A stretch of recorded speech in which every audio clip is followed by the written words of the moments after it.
Four best friends, Sangu, Pintu, Anil, and Revanth, run excitedly to the park carrying baskets and colorful mats. They sit under a big shady tree, open the basket, and enjoy sandwiches, juice, and fruits while laughing together.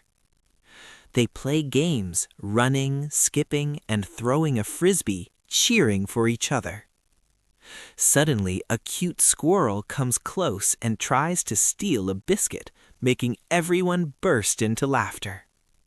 As the sun sets, they lie on the grass, watch the sky, and promise to have a picnic again soon.